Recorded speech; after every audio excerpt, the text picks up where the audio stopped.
اعوذ باللہ من الشیطان الرجیم بسم اللہ الرحمن الرحیم الحمدللہ الذی ہدانا لہذا وما کننا لنہتدی لولا ان ہدانا اللہ، یعنی تمام تعریفیں اللہ رب العزت کے لیے ہیں جس نے ہمیں اس کی توفیق دی، اور اگر اللہ ہمیں اس کی توفیق نہ دیتا تو ہم کچھ بھی کر نہ پاتے۔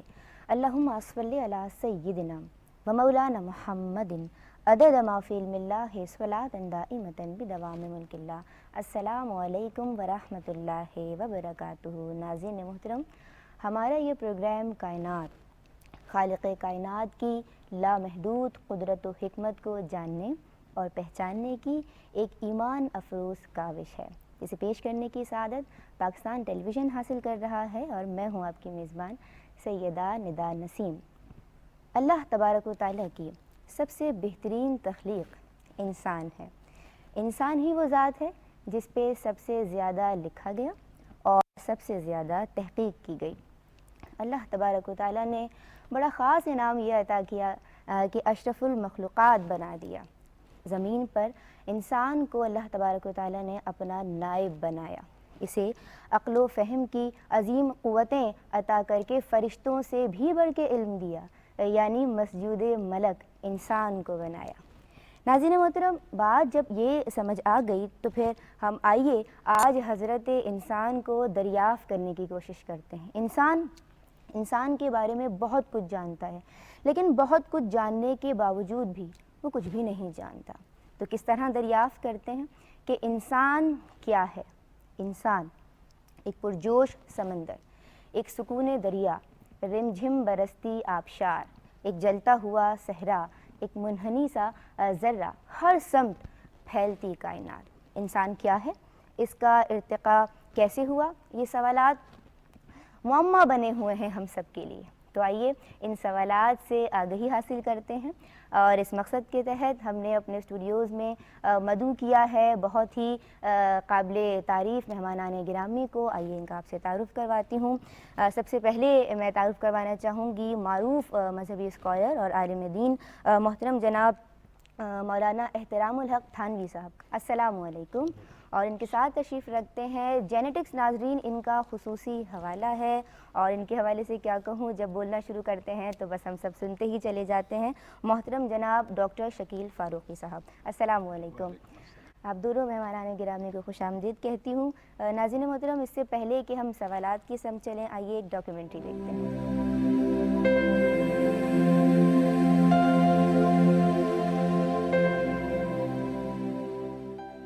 انسان اللہ تعالیٰ کی بہترین تخلیق ہے۔ انسان ہی وہ ذات ہے جس پر سب سے زیادہ لکھا گیا ہے اور سب سے زیادہ تحقیق کی گئی۔ آج انسان کے بارے میں بہت کچھ جانتا ہے، لیکن وہ بہت کچھ جاننے کے باوجود کچھ بھی نہیں جانتا۔ آئیے حضرت انسان کو دریافت کرتے ہیں۔ انسان کیا ہے؟ ایک پرجوش سمندر، ایک پرسکون دریا، رم جھم برستی آبشار، ایک جلتا صحرا، ایک منحنی سا ذرہ، ہر سمت پھیلتی کائنات۔ حضرت آدم علیہ السلام سب سے پہلے انسان اور خدا کے اولین پیغمبر تھے۔ دنیا کا پہلا انسان ہونے کی وجہ سے انہیں بابا آدم کہا جاتا ہے۔ آپ کا ایک خطاب ابو البشر یعنی انسان کا باپ بھی ہے۔ قرآن مجید میں آدم کا لفظ 9 سورتوں کی 25 آیات میں 25 بار آیا ہے۔ بعض جگہ آدم کے بجائے بشر اور انسان کے الفاظ استعمال کیے گئے ہیں۔ قرآن مجید میں حضرت آدم کی تخلیق کے متعلق کئی آیات ملتی ہیں۔ سورہ انعام آیت 2 میں اللہ تعالیٰ کا ارشاد ہے، وہی تو ہے جس نے تم کو مٹی سے پیدا کیا۔ کہا جاتا ہے کہ زمین کی تخلیق کے 800 ملین سال بعد، یعنی اب سے کوئی 3.8 ارب سال پہلے یہاں حیات کا آغاز ہوا۔ لیکن یہ سب ابھی تخمینے ہیں۔ ماہر ارضیات اور دیگر سائنسدانوں نے زمین کی چٹانوں سے ملنے والے فوسلز یعنی رکاس کی بنیاد پر زمین کو مختلف ادوار میں تقسیم کیا ہے۔ ان ادوار کو ایون یعنی ایرا کہا جاتا ہے۔ آئیے ان ادوار پر ایک نظر ڈالتے ہیں۔